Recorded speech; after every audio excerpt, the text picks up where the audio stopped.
Enfin. Donc du coup, ouais voilà.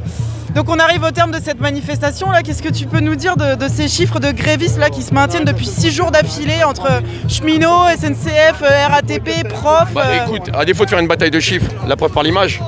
Il n'y a qu'à voir, ça fait quoi? Ça fait 1 heure qu'on vient d'arriver, la place est noire de monde. On voit à peine les premières montgolfières des différents syndicats. Je dirais que la preuve est là, qu'il y a vraiment du monde. Donc arrêtons de faire des calculs d'apothicaires. Quoi qu'il arrive, la France est en colère, elle est dans la rue.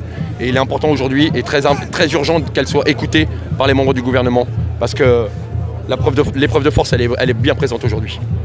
Et pour toi, c'est prometteur ces grèves là qui s'unissent un peu au mouvement des Gilets jaunes. Est-ce que ça donne quelque chose qui peut peut-être faire... Je dirais qu'on est sur la bonne voie parce qu'on entend beaucoup parler des réformes des retraites, surtout à l'échelle de ceux qui ont un régime spécial. J'aimerais qu'on se rappelle qu'il y a énormément de gens qui travaillent dans le privé. Il ne faudra pas les oublier parce que qui parle en leur nom, c'est ça qui est le plus important.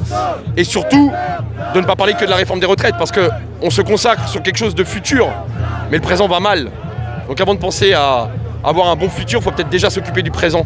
Je pense que tout est lié. Donc n'oublions pas, tout ça pour dire, n'oublions pas l'ensemble des revendications qu'on a pu apporter tout au long de l'année, nous, Gilets jaunes, citoyens qui portent un gilet jaune, je tiens à le rappeler, et qu'il serait important qu'on en discute aussi assez rapidement, et que l'ensemble des syndiqués de base, ceux qui se gilet jaunisent, et pourquoi pas aussi leurs élites, prennent aussi le dossier à bras le corps, parce qu'il n'y a pas que les retraites dans la vie, il y a aussi l'actualité, ce que vivent aujourd'hui les gens, et les fins de mois difficiles qu'il faut aussi s'occuper.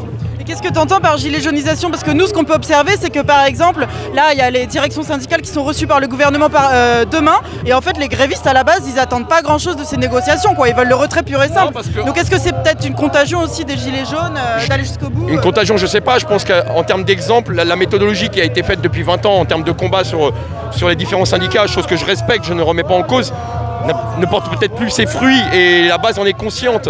Elle nous a vu faire à déborder aujourd'hui le gouvernement par les côtés depuis 1 an et d'aller à contre-courant de ce qu'ils peuvent proposer. Je pense qu'eux aussi ont compris le même système, c'est de déborder leurs élites syndicales pour leur montrer que c'est eux la force, c'est eux la base et ils ont bien raison. Il y a des têtes émergentes aujourd'hui qui commencent à apparaître, qui commencent à bouger les lignes. Je les encourage à continuer pour pouvoir peut-être bénéficier de meilleures avancées sur les acquis sociaux qu'on est en train de nous bouffer chaque jour un peu plus. Surtout qu'avec la grève, c'est un blocage de l'économie, c'est des millions qui perdent chaque jour et qu'est-ce que tu as envie de dire de ça, cette méthode, quoi, la grève Écoute, si on bloque, si on gêne des gens, mais l'important ce serait de gêner les plus riches, de faire attention à ce qu'on appelle les petites gens qui eux travaillent et qui n'ont peut-être pas la possibilité de faire grève, de faire peut-être attention à eux et de se concentrer sur les richesses du 440 car c'est eux qu'il faut atteindre, c'est eux qu'il faut faire mal. Voilà, merci, à très vite.